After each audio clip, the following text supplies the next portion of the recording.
Alright, so survival. In this new series, yeah, if you don't want to know about the new series, skip 5 minutes in, but I always do this. For the first 5 minutes of every new series. In this series, okay, I should admit, I don't know much about survival. I've been reading different books about survival, but about, post-apocalypses and stuff. It's just an interest of mine. But I'm not entirely sure what I believe, but I think it's a distinct possibility that there might be some form of apocalyptic event within my lifetime. I think that it's enough of a possibility that you should at least know of what to do. Because, I don't... As I'm going to talk about in this video, I don't think that all of the apocalypses are actually a big deal.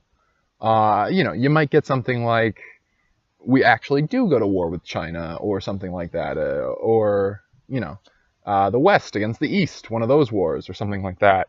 Or you might get a nuclear war, you get something like that, but where society itself doesn't collapse. You don't get zombie movies. You're not going to get a zombie movie apocalypse. You're going to get like, oh, things are really bad for 10 years, but then we get a handle on it and we decide not to use nukes anymore or something like that, destroy all the nukes. But I think that it would be I forgot where I originally heard this, but and I've heard it repeated a lot too, so I don't know if I can actually source an original for this, but yeah, it's the kind of thing where if an apocalypse does happen, it would be a real shame if you live through the nukes or the zombies or whatever, or the tsunami, whatever it is, just to turn around and then go die because you don't know how to carry out basic self-defense, so you can't protect whatever food you have in your house until things get stable again, or you run off to the woods because the city you're living in or the town you're living in or whatever is looking crazy. You go camping in the woods for a week until things settle down, and then you don't know how to start a fire. So, if something happens and you're not prepared for it and then you die, even if the world does get back together, it'd be a real shame if you weren't in the blast radius and then you died anyways. So I think that it's a decent idea to at least intellectually be prepared for what the different things are necessary for survival. And in this series, I'm going to attempt to learn, and then after I've learned something, I'll try to go over it, like what tools you'll need, how you use them, what things you definitely need, how much you should bring, all that kind of stuff. But in this first episode, I'm going to talk about the levels or the types of apocalypse that I can think of, as a main overview, so that in future reference I can say oh, this is a type 4 apocalypse, a low level 4 or low type 4 apocalypse, which will make sense in a minute. So in this situation, or in the situation of whatever, this is what you'll need. And of course I'll be basing it off of if the world does go kaput, there'll be news and radio or whatever for long enough at least that you'll know if it's aliens or if it's nukes or if it's a tsunami or if it's an earthquake or if it's a lot of stuff. You'll know the basic information, so you'll be able to respond in this way or in that way. Honestly, I think if it's nukes, well, there might be stuff. Maybe, I don't know if personally owning a radiation suit on that possibility is the greatest idea. I'm talking here about something might happen at some point, and here's the basic, bet you'll be better off than the people who don't know this stuff, but you're not a prepper. That's what this series is about. Basic ideas that'll probably be helpful for both me and you to survive through an apocalyptic scenario. Not to say that it's going to devastate the world, but just to say something just to say things will not be as cushy as they currently are in the world, or at least in a large chunk of the world, in the chunk I'm in North America. They won't be quite as cushy for a little bit, even if they get back to that later. You don't want to be, you don't want to be taken over by the mob or you won't want to be shot by your neighbors because they realize that you saved a little food and they didn't, or the opposite, you might not have any good food and you decide that, well, you need to survive, so you have to go find food somehow. I'm not going to advise theft is the thing, or killing or anything like that. I don't think that's the best course of action in any real situation. So I'm going to be planning my apocalypse scenario off of if it's extreme, if it's not very extreme, how do you survive in wherever you are? Like, how do you save your stuff in your house and protect your house for the 1 to 3 months it'll take for things to get back to normal? And that's the best situation, or one of the better situations. And in the worst situation, how do you get out of Dodge? What's the best way to get to the woods? And once you're in the woods, what's the best kind of tools that you can buy cheaply but use easily to hunt and stuff like that? How do you hunt? What's the best way to hunt? I know, like, how do you build a trap? I don't know how you build a trap. I know there's one that you can build with just like wire and some time, and like you can catch rabbits if you're lucky and pretty easily. So how do you build one of those? Tripwire, I think, or no, it's a snare. Anyways, how do you build all this kind of stuff? And I figure that's what this series is. But 6 minutes, so I figure it's about time I should get into the types of apocalypse. All right, so first I thought I should go over subtypes, which are pretty simple here. It's high, medium, and low. What I mean by this is, well, high, of course, means the worst kind of an apocalypse. So as my example for this high, medium, and low, I guess I'll go with zombies. So in the situation of zombies, it's a zombie apocalypse where there's zombies, of course, and it's all your usual stuff with zombies. They can only die from the head, and like bite will transfer. But it's a high apocalypse because it's also airborne, or it's also in the water. So you've got to test your water, and you've got to put on a breathing mask if you don't want to turn into a zombie. That's a high version of a zombie apocalypse. Medium is the expected level of an apocalypse, the kind of stuff that people can predict. So there's the zombie apocalypse. It's the normal stuff. You got to take them out in the head, and you don't want to get bitten. But other than that, you're pretty much good. You can drink water as long as there's no zombie blood within 100 yards or so, or something like that. And you can breathe freely. Although I think zombies would probably smell. And then the low is the lightest and most deal-withable version of an apocalypse. So in this case, there's zombies. As an example, there's zombies, but I don't know, like, you don't need just headshots. Like, they're not magically able to function with just their heads. So if you shoot a zombie in its heart, it'll die too. So, light versus medium and hard. And something else I thought I should mention. This is, and when I say I thought I should mention, it's because where's the camera? There it is.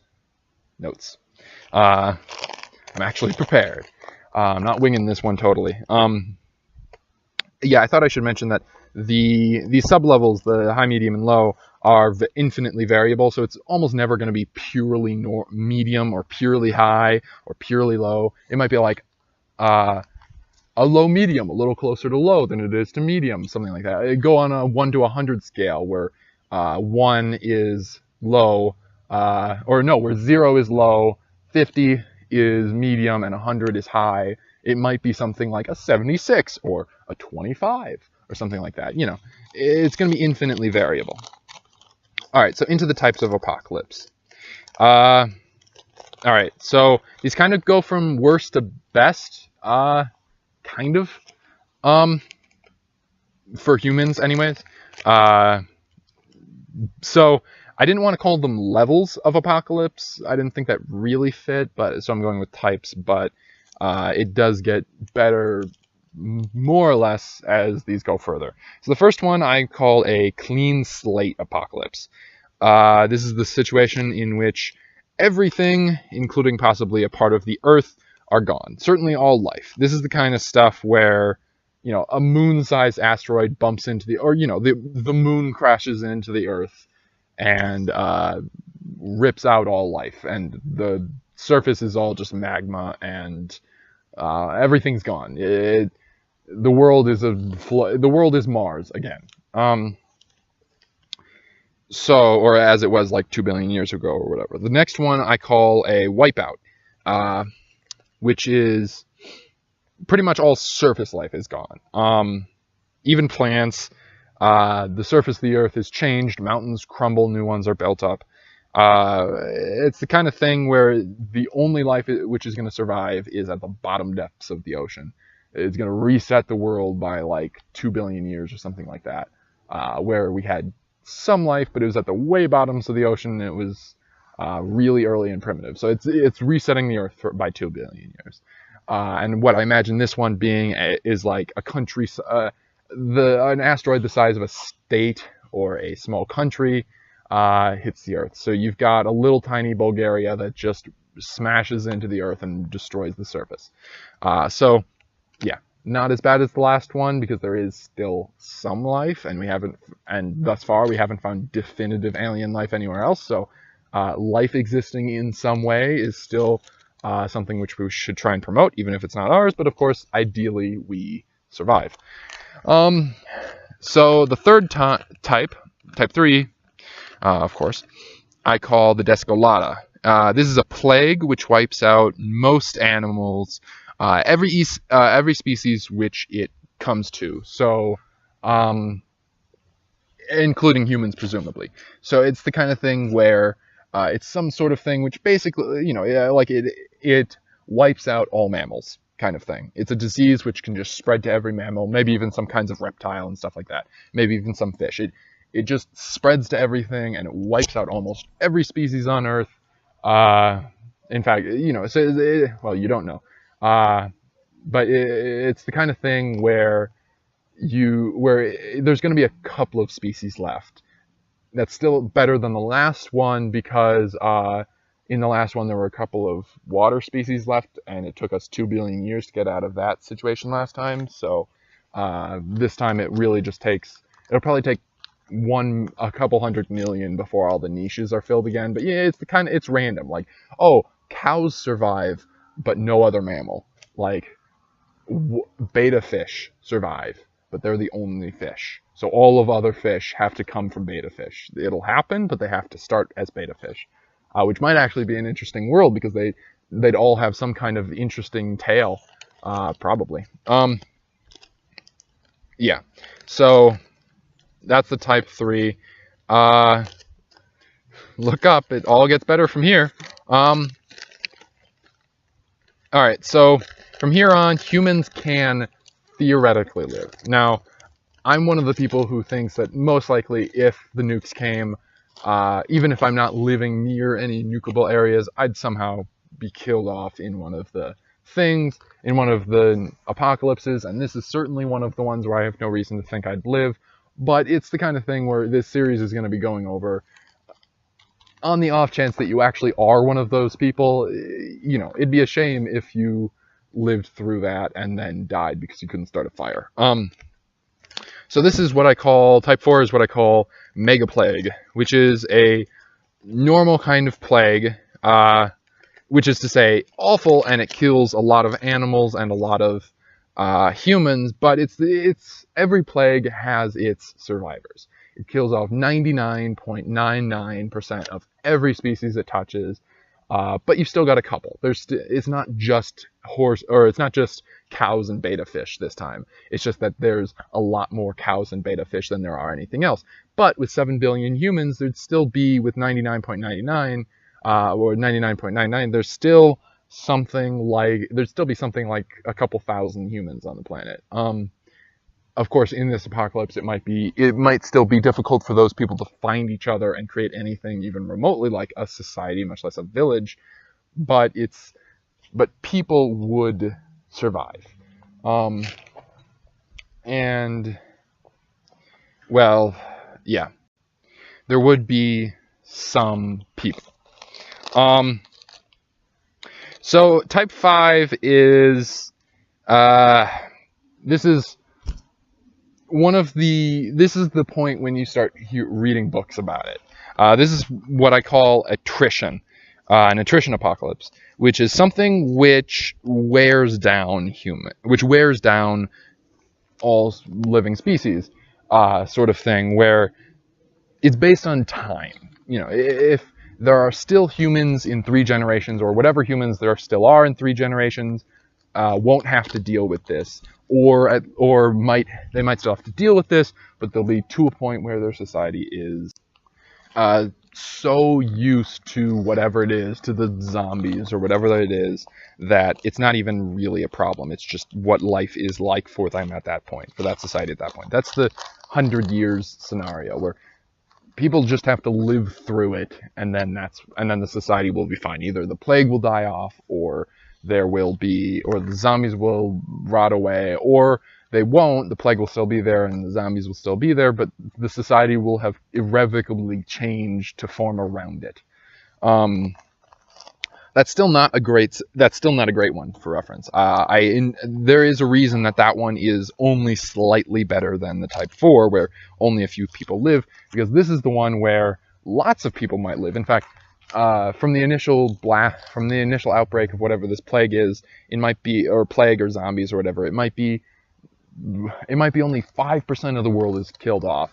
But this is the kind of thing where I think that maybe 5%, maybe 1% will be left at the end of the 100 years. It's the kind of thing where the global population level goes down, and it's attrition because it goes down until the point when the few who are left are able to put it back to a point when the population increases by either nothing, but doesn't decrease by anything, or increases by a little tiny, like 1.01 every year or something like that. So there's a tiny population growth, a trickle of population growth, including deaths and all that. So that's a rather bleak one, but it's less bleak than 99.99% of people are just gone suddenly, or gone in like a month or two, however long this mega plague would take. So type 6 is what I call Ouroboros, and this is the World War III. This is the apocalypse where a lot of people will survive, but they're not going to survive. The number of people who survive will become the problem. In this scenario, there will either be too many people surviving for the number of resources that there are, so you're going to get a couple of distinct groups which emerge, holding on to a certain number of resources and protecting their core group, but not letting in refugees, as it were. One example I think of this is the Emberverse series, not Enderverse, Emberverse, although I also recommend the Enderverse, but not because of this.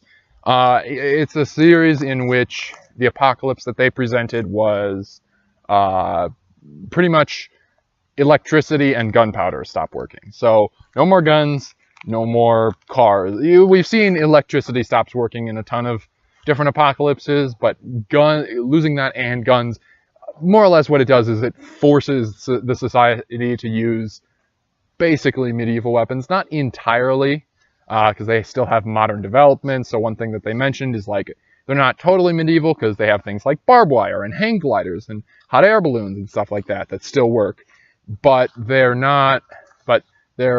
pretty much forced into a medieval society. And one thing that happens is that the cities become death traps because they're filled with millions of people who suddenly don't have nearly enough resources. If everybody in the city were to get an equal slice of what's left of the food, everybody would be dead, or everybody would be out of food in a month. So you get these groups which pop up in these cities, claim a chunk of them, or claim all of them, and but only for a certain number of people. In the series, there's Portland is one of the main factions, a group which takes over Portland called the Portland Protective Association in that series, and they protect 400,000 people or something like a couple 100,000 people out of millions in Portland, and basically just tell the others to get out. And then they console the resources of Portland to keep those people alive. And that you find out later down the line in the books of series where how that's actually pretty good. The fact that they were able to protect those couple 100,000 rather than just the millions fighting over it. Anyway, so this Ouroboros type apocalypse is a problem, but society will reform around it, but with dramatic death and not from the apocalypse. The apocalypse doesn't even have to kill it doesn't necessarily have to kill anyone on its own. Of course, even within that society, there were things like, oh, planes were going down, people were on highways with suddenly their cars just don't function anymore, so they crash into each other or crash off the road. So there was still death from what they call, there's still death in this series from the apocalypse, but it's not because of the apocalypse. The apocalypse just sets a new set of rules on the society, and that necessarily makes it so that either there aren't enough resources for everybody, or there is enough resources, but those few groups which are left are overly protective of the resources they have. You'd have to become super communist in order to spread the resources in a way where everybody could survive. And it's not a situation in which people will thrive. That said, this is an apocalypse that people can adapt to. This is, I think, the worst possible apocalypse that is survivable for most people, where the chances are you will live through it, even if you're in the middle of New York. That said, if you are in the middle of New York, I think the general plan for this one, even if it's not like electricity goes away, but where resources are suddenly more scarce than people, I think the rule of thumb for this is get out of Dodge. But even so, you could live through it even in New York. So that's the one where I'm really going to be talking about. That's the worst case scenario that I believe can legitimately happen. That's not to say that there can't be a type 5A attrition, but I think that's sort of an attrition apocalypse is what is a really major problem of one, and that's one I don't think you can really plan for at all. But I think that type 6, the Ouroboros apocalypse, is the worst one that you can feasibly plan for without actually knowing it's going to happen. That said, there could be no apocalypses, and World War II could be the last major war humanity has. I just don't personally believe it. I think type 6 is the worst case scenario that you should feasibly be planning for, which is resources that are necessary for life are suddenly more scarce than people are. So you need to be in a place where you have resources, where you can defend those resources, and where you can get more resources as time goes on. You need to have your own little Portland. And of course, there's other people you can plan in this, but I'm thinking on an individual scale, more or less. What do you need? Presumably, if you have a family, you can just kind of double this up. But I'll go with that. In future episodes, if you only need one of these, even for like a family group, we'll go with nuclear family. You've got husband, wife. It might be husband, wife, but you've got two parents, you've got your two kids, and you've got your dog and your fish. You got your nuclear family. That might be an episode in the future. If it's better to carry around dog food to keep your dog alive for for food purposes. Not to say I say willingly abandon your dog. I've had dogs in the past which would be totally old and useless in an apocalypse, which I would still attempt to keep alive. But on a situation where it becomes clear to you, like, I need to do what purely the things which will keep me alive and nothing else, or I will die. If you're in that situation, I need to keep my family alive. And nothing else, anything that's not keeping us alive is a waste and will get us killed. If you're in that situation, that's what I'm talking about planning for. That said, if it just looks like things are getting scary, a couple nukes are exchanged, but not a whole bunch. It's not total mutually assured destruction time yet. That's the point when I think you should grab the dog, grab the cat, grab the fish, grab their food, pack them all in the family van, and go out to that YMCA camp in the middle of Montana. Like, that's the point when I think you should go camping, not go and get out of Dodge any way you can.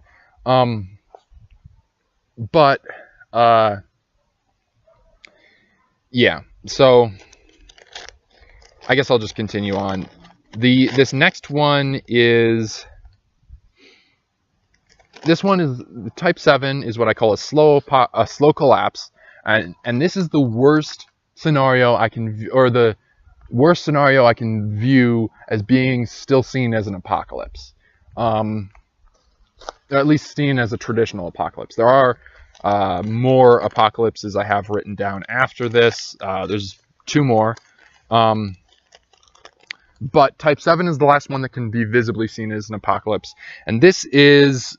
Well, it's revolution, rebellion, and revolt. But the thing is about this apocalypse, this is the one where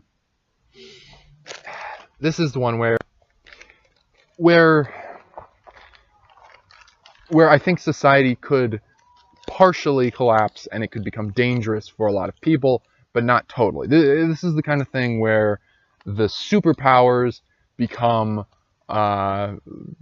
wasteland governments. You get, look at the places with civil wars going on, like, I don't remember what the last one was, but, like Libya or whatever, or those kind of countries where they have active civil wars going on. So what you have is more or less a whole bunch of little communities which are basically told by their governments, like, we have to spend all our resources making sure the other guy doesn't take over our land, and suppressing the quote-unquote rebels, or suppressing the tyrannical government or whatever. So internal security and things like that, and gathering of food for you and your family becomes your own ordeal. The government's not going to help you with that.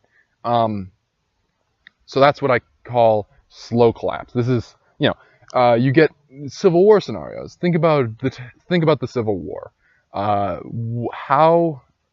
Well, here's one. During the time of the American Civil War, there was I remember hearing about in a video at some point that there was a tiny little country which sprung up the size of like Rhode Island or something like that, pretty big, which just sprung up. I think it was in the middle of the South. And it was like freed slaves or something like that.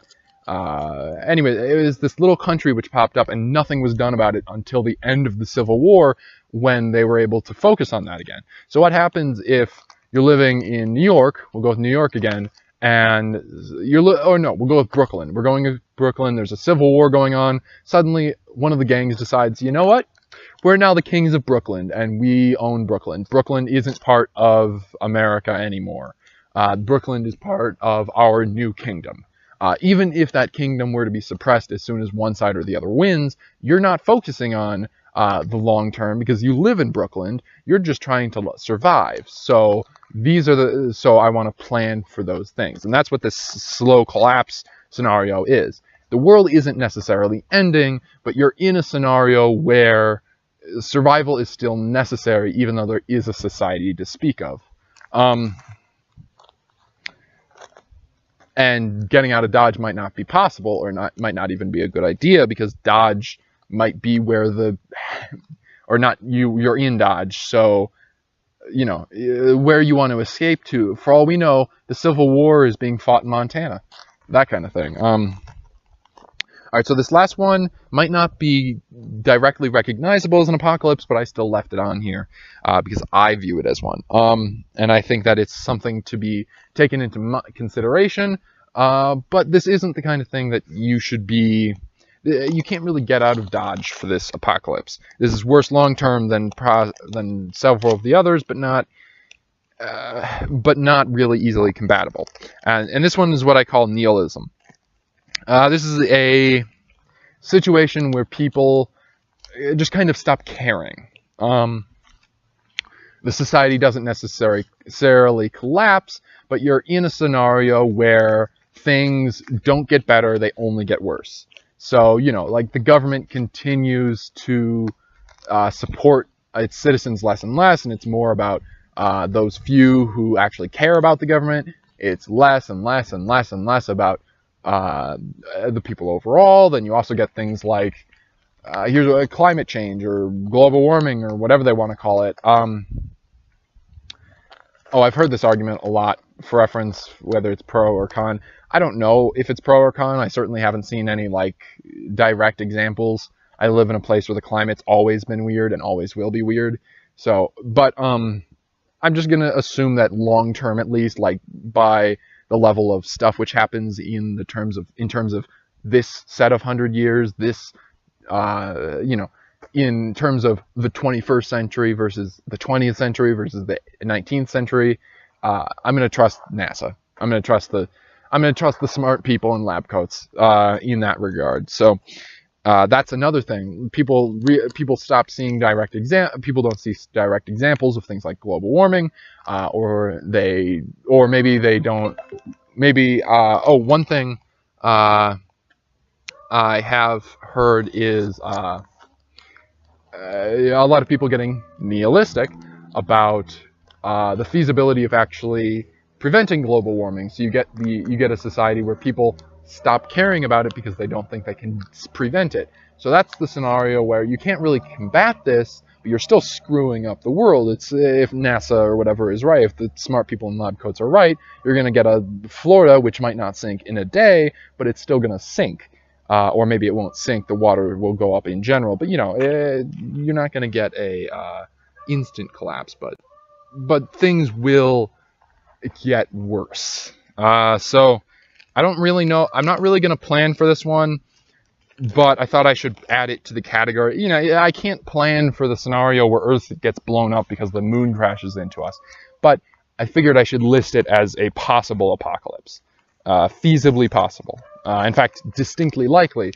This is the one that I view as, for reference, nihilism apocalypse is what I view as inevitable if nothing happens. Of course, we might take a turn and become a utopia, but that's the thing.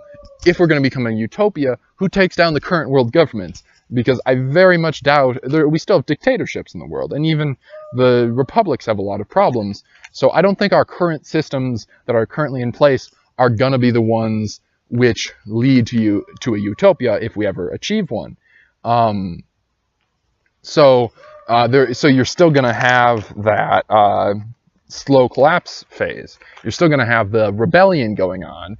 Even the rebels might actually be a better form of government, but you're still going to have a certain number of years in between when they're taking over the old government, and either the rebels don't have the funds to enforce law very effectively in their lands, or you'll be on the other side, and the old government that's slowly losing or slowly defeating the better option will not have the resources to enforce law. So you'll still be as the individual, as the grunt on the ground, you'll still be just as in trouble. So you still need to plan for it. So that's this series. All right, for the 9th type of apocalypse, this one really matters the least to humans, because this is the final type of. There's a lot of different types of apocalypse which I haven't even considered or mentioned here, but I'm using type 9 as just sort of the overall, not bad universally, or maybe bad universally, but not relevant to humans. This is the situation in which most to all species other than humans live, but humans die out for some reason. Maybe we create a bioweapon which only targets humans and we just wipe ourselves out. Maybe it's something else, or maybe this, maybe that. I don't know. It's the kind of thing where humans die off, but nothing else dies off. This isn't relevant really to humans. because we only need to consider things in which we are still alive, but it's a feasible scenario. It might maybe something like global warming will happen, and it'll happen to a crazy degree, and a whole bunch of animals will die off, but a whole bunch of them will just adapt and be fine with the new like 400-degree days. But we won't, and we'll die off, and that'll be the end of us. I don't think the world will. I don't think universally us dying off isn't a big deal. Like I said, we haven't found direct evidence of alien life anywhere. I think there might have been that one time when they thought like maybe possibly there was a worm on Mars for a day. You know, the kind of like maybe there was, possibly. But we haven't actually found any life anywhere else than here. So I think life dying out would be a huge deal because we don't have evidence there is life anywhere else. And just by probability, there probably isn't intelligent life anywhere else. Or at least if there is, it's exceedingly rare. I mean, the universe is infinite, so there's probably a couple of aliens somewhere. But it's the kind of or a couple of intelligent aliens somewhere. But it's the kind of thing where there's probably not many. So an intelligent species dying out would be a problem. But I just thought that I should keep it in here just considering I put in that type 1, nothing lives. But I thought I should include this just as a for reference. But the actual apocalypses, which we will be treating with usually, would be, I might do a little bit on type 4, the mega plague, if you're part of that 0.001% who live, but mostly mostly I'll be maybe a teeny bit about attrition too, but mostly I'll be dealing with type 6 apocalypses and type 7 apocalypses. Because type 4 and 5 some people will live, but that's really a long-term problem. And type 8, most people will live, and you can't really do anything about that other than live your life better, I guess, or live your life in a more safe place or something like that. But type 6 and type 7 are the ones that we really have to deal with. For reference, type 6 was the Ouroboros apocalypse. That's the World War III scenario, in which case resources become more scarce than people, or even if they don't become more scarce than people, the people who have the resources don't exactly want to just give them out for free or at all. And type 7 is this slow collapse in which there's still a society, but it's in civil war or something like that. So there's still a society, but you have to defend yourself within it. You have to protect yourself within the society, which can't support its own laws. So yeah, and for reference, what could happen is a type 7, which turns into a type 6, which decreases over time. So you get a World War III scenario, and then things start to come back together at least a little bit. So some of the bigger cities start to draw themselves back together, given they have a lot more resources to draw on. But they're so focused on just keeping themselves alive and keeping everybody alive that the society is only that whatever city you're in New York. New York's able to somehow maintain it, or no, well, Chicago, there's one just as big as New York, but it's surrounded in a breadbasket. So Chicago's able to maintain itself, but the only thing the government can really do is prevent most murders, prevent public murder, give most people at least something similar to enough food for their daily lives. You get 75% of the calories that a person needs to be alive. And you won't be invaded by raiders. That's what the society does. Now the rest is up to you. You're living in that society. So that's one so that might happen. But anyways, I'm getting into too much fantasy. But type 6 and type 7 is what I'm really going to be dealing with. And those are the situations when either you need to get out of Dodge, or you can't get out of Dodge, or maybe you even shouldn't get out of Dodge, but you still have to survive based on your own wits and your own skills and your own experiences. So I want to plan for that kind of thing. Like, here's one. Like, what kind of tools do you need? Do you have a hammer in your closet? Is it better, or like a crowbar or something like that? Is a crowbar enough of a self-defense tool? Do you need a self-defense tool, or should you get a practical tool? Like, should you have a hammer for hammering in nails? Is that enough of a tool, even within that kind of society? Because, people aren't, I don't think that even in the worst apocalypses, people are going to actively go and kill each other, but they are going to, I think, they are going to be desperate. So I think just the presence of some form of weapon will likely be good enough. Like, should you get an airsoft gun? Because presumably airsoft guns are cheaper. Should you get an airsoft gun, take off the little plastic nub so it looks like a pistol, so people won't mess with you, so people won't try and steal your food because they'll see like, oh, that guy's got a gun, even if you don't. Or would that even matter? Should you get just a pocket knife? Is that good enough? Or do you need a weapon? Should you get a hammer? I'm going to try and answer these questions in the future survival videos. The future ones won't be this long, though, if I can help it, because 40 minutes is not a great thing to edit or upload. Not to mention that this was probably more ranting than I needed. That said, I do have my prepared notes are like, all right, I'm actually interested at this point, and I might as well do it on camera. So we've got 1, 2, 3, 4, 5 pages of notes that I had to go over in this video. Usually they're 2, and that's a 20-minute video. So, yeah, I hope this is a useful set of idea of what types of apocalypses and what the main ones to deal with are, and I hope you'll like this series in the future.